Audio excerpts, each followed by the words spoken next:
Hello there. Today we're gonna talk about sham surgeries, more specifically about a study about sham versus normal arthroscopies for degenerative meniscal tears. An arthroscopy is minimally invasive procedure of a big joint, like the knee or the shoulder, even sometimes the wrist and ankle.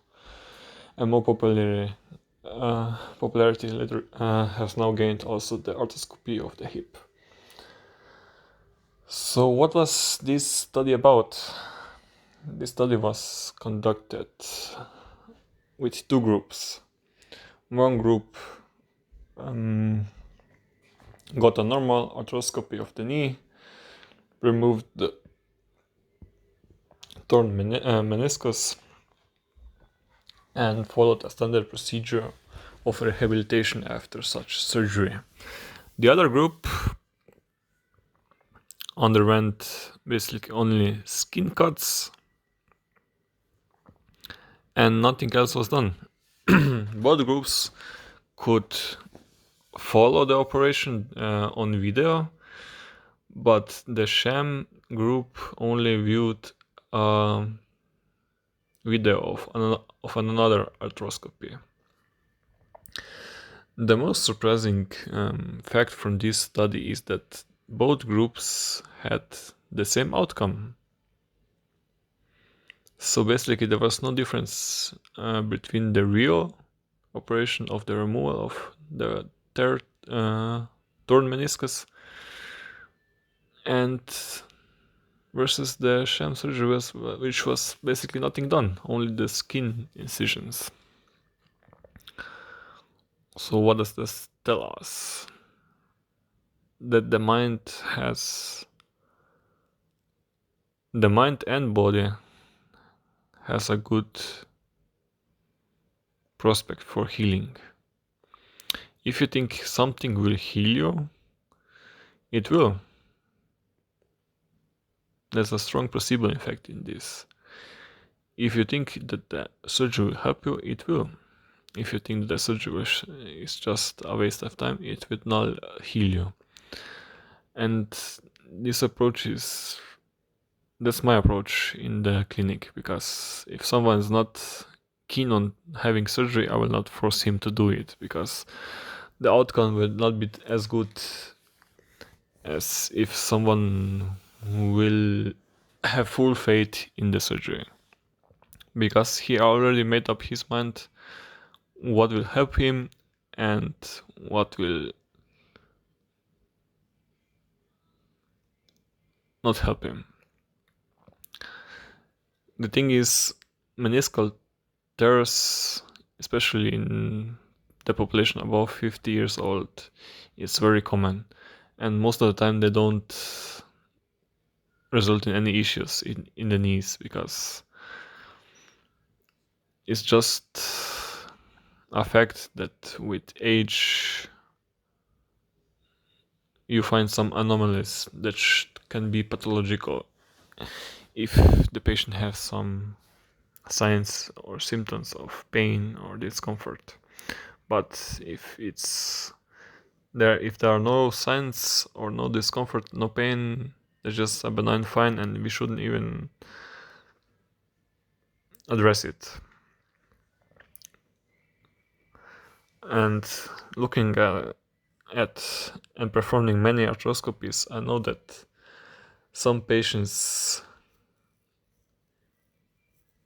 will have no benefit of the procedure, or just a short-term benefit if they don't change their lifestyle, like especially overweight people who are mostly sedentary, people who have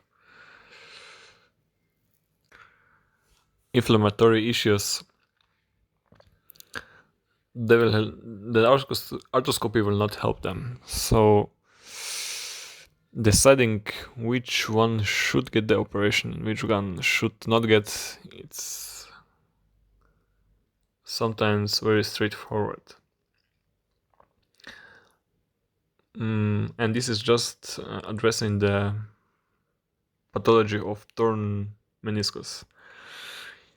If there's osteoarthritis also in the knee, then the arthroscopy is most of the time just a waste of time. And we come here to now a very controversial point,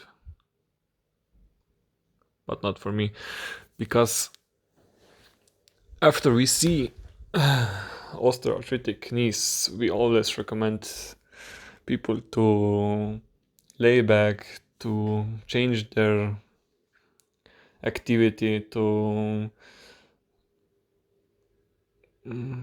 take care of the joint, to not be so active as they were before, because if they were more active and as they were in their younger years, the osteoarthritis of the knee will progress. But the other thing is, if you don't use it, you lose it. So with this kind of recommendation, we are sickening people. We are making them more unhealthy than they should be. Every joint, every part of the body is meant to move. If muscles don't activate, if joints don't move, everything degenerates, gets stiff and atrophies. And so we're making more and more people susceptible to pain, to issues, to poor quality of life, just because we say something that's ingrained in our medical training. So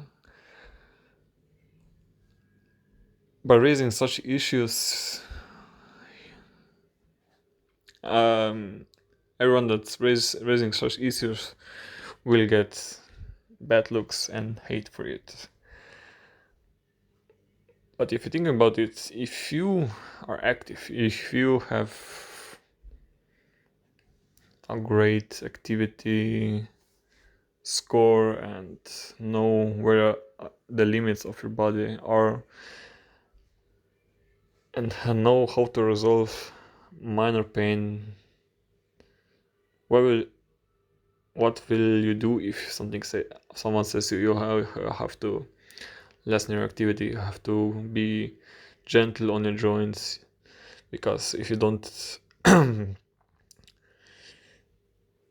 take care of them, you will have to have a knee replacement. But yeah, that's just how our medical minds in the Western allopathic medicine works. We'll talk about such issues and topics more. Subscribe if you want to hear them. Thank you for listening. Until next time.